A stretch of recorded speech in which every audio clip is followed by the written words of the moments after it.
10 is also now, अब आप teenage consider करें कि उसका सिर्फ अग्रेशन उसका कसूर नहीं है, बट वो उसका मतलब इट्स हिज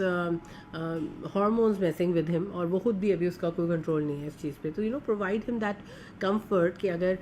जब बच्चा अग्रेसिव होता है तो सबसे पहले ना, ये जैसे मैं दूसरी बात की, ये ट्रिगर्स आपको पता चल जाए कि वो कब अग्रेसिव हो रहा है। तो हो सकता है सुबह उठने के बाद बहुत चिड़चिड़ा हो सकता है खाना खाने से पहले बहुत चिड़चिड़ा हो सकता है थकने से उसको बहुत हो सकता है जब नींद पूरी ना हुई भी हो, रात देर हो गई है, अब सोने का टाइम है, ट्यूशन्स, होमवर्क, टेस्ट, ये सारी चीज़ें चल रही, उस वक्त बच्चा ज़्यादा अग्रेसिव हो जाता है। या वो वाली स्टेज आ गई है कि अब वो अपना पर्सन फाइंड कर रहा है and he is trying to gain some power from you. तो उस कई टाइम पे ऐसा होता है कि पेरेंट्स बच्चों को पॉकेट मनी भी नहीं दे रहे, और वो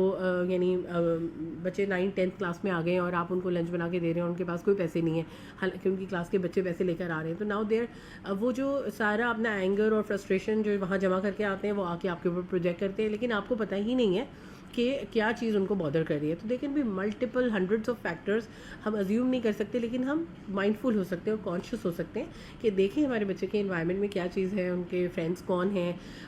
वो अपने पीयर्स के साथ कैसा फील करते हैं, आर दे कंफर्टेबल, या वो सुपीरियॉरिटी कॉम्प्लेक्स हो रहा है, इन्फीरियॉरिटी कॉम्प्लेक्स हो रहा है, क्या क्या उनकी लाइफ में चल रहा है। तो इन सब चीज़ों के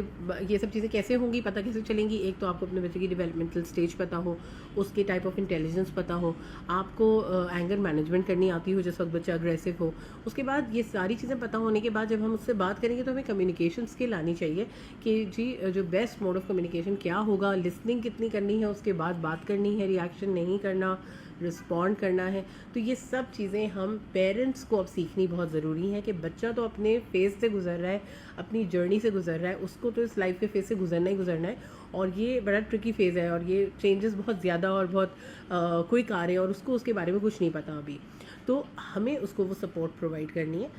being the adult and the Elder in the family, और उनके केयर गिवर होने की हैसियत से हमें उनको वो सपोर्ट और वो इन्वायरमेंट प्रोवाइड करना है जिसमें वो इन चैलेंजेस से, इन डिफ़िकल्ट इमोशंस से अच्छी तरह ग्रो आउट कर सकें, और बेहतरीन अपनी डिसीजंस लेके एक अच्छे एडल्ट बन सकें।